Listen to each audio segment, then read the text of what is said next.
नमस्ते। चलिए आज एक बहुत ही मजेदार कहानी सुनते हैं जिसका नाम है नन्हे रक्षक और शरीर का किला। ये कहानी है हमारे ही शरीर के अंदर की एक खुफिया दुनिया के बारे में। तो क्या कभी सोचा है कि जब हम बीमार पड़ते हैं तो हमारी बॉडी के अंदर असल में चल क्या रहा होता है? आज इसी का पता लगाते हैं। हमारी कहानी की शुरुआत होती है एक फैसले से और कहानी का हीरो है 8 साल का आशु। आशु को बर्गर से मतलब बहुत प्यार है। वो मजे से बर्गर खाते हुए सोचता है, अरे यार, हरी सब्जी कौन खाता है, कितनी बोरिंग होती है, और टेबल पर रखी दाल सब्जी की तरफ देखता भी नहीं। और जब उसकी माँ उसे जंक फूड खाने से टोकती है ना, तो वो हंसकर कहता है, अरे माँ, मेरा पेट तो बाहुबली जैसा स्ट्रांग है, कुछ नहीं होगा। उसे अपने ऊपर पूरा कॉन्फिडेंस है। लेकिन आशु को यह बिल्कुल भी नहीं पता था कि उस टेस्टी बर्गर के साथ एक छोटा सा अनदेखा दुश्मन चुपके से उसके शरीर के किले में घुस चुका है। तो चलिए अब आशु की दुनिया से निकलकर सीधा चलते हैं उसके शरीर के अंदर की कमाल की दुनिया में और मिलते हैं वहां के गार्डियन से। शरीर के इस किले के अंदर ना एक हाईटेक कंट्रोल रूम जैसा माहौल है और यहाँ कमांडर व्हाइट अपनी टीम के साथ हमेशा ड्यूटी पर एकदम अलर्ट रहता है। और पता है ये कमांडर व्हाइट और उसके सैनिक हैं कौन? ये असल में हैं व्हाइट ब्लड सेल्स यानी WBCs, हमारे शरीर के असली हीरो जो हमें बीमारियों से बचाते हैं।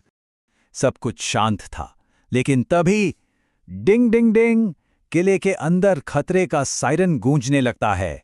एक दुश्मन ने घुसपैठ कर ली है। और ये देखिए, बर्गर के एक टुकड़े पर बैठकर हरे रंग का चिपचिपा और खतरनाक वायरस कीटाणुराज अपनी पूरी सेना के साथ आधमका है। कीटाणुराज अपनी डरावनी हंसी के साथ ऐलान करता है, हा हा हा, यह शरीर अब मेरा है। मैं यहां बुखार और पेट दर्द का राज फैलाऊंगा। उसका इरादा तो बहुत खतरनाक है। और इसी ऐलान के साथ शरीर के अंदर सेहत को बचाने के लिए एक जबरदस्त लड़ाई शुरू हो जाती है। देखिए, एक तरफ है कमांडर व्हाइट की सेना जो अपनी एंटीबॉडी लेजर गन से हमला कर रही है, तो दूसरी तरफ है कीटाणुराज की आर्मी जो गंदे हरे रंग के इन्फेक्शन के गोले फेंक रही है। एक्शन शुरू हो चुका है। अंदर चल रही इस लड़ाई का असर अब बाहर आशु पर दिखने लगा है। उसे तेज बुखार हो गया है और पेट में भी जोर का दर्द हो रहा है। बेचारा बेचैन होकर सोफे पर लेट गया है। लड़ाई के बीच कमांडर व्हाइट चिंता में अपनी टीम से कहता है, हम कमजोर पड़ रहे हैं, हमारे पास विटामिन बम खत्म हो गए हैं।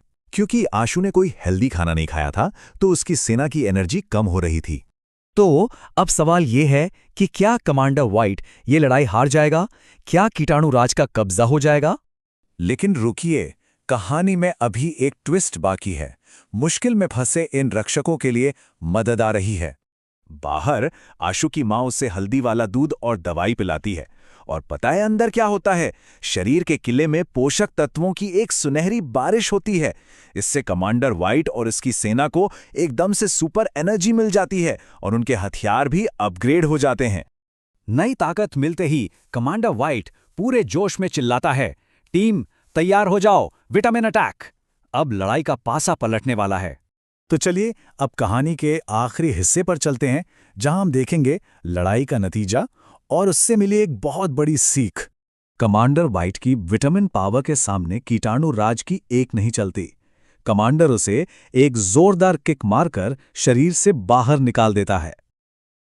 और इससे एक बात तो साफ हो जाती है कि जीत हमेशा सेहत की ही होती है। बाहर आशु अपनी आंखें खोलता है और उसे अब काफी अच्छा लग रहा है। उसे समझ आ गया है कि उसके शरीर को और उसके अंदर के कमांडर को मजबूत रहने के लिए क्या चाहिए। और फिर आशु एक वादा करता है, अब से रोज हरी सब्जी खाऊंगा ताकि मेरा कमांडर हमेशा स्ट्रांग रहे। ये एक छोटा सा वादा है, पर सेहत के लिए एक बहुत बड़ा कदम है।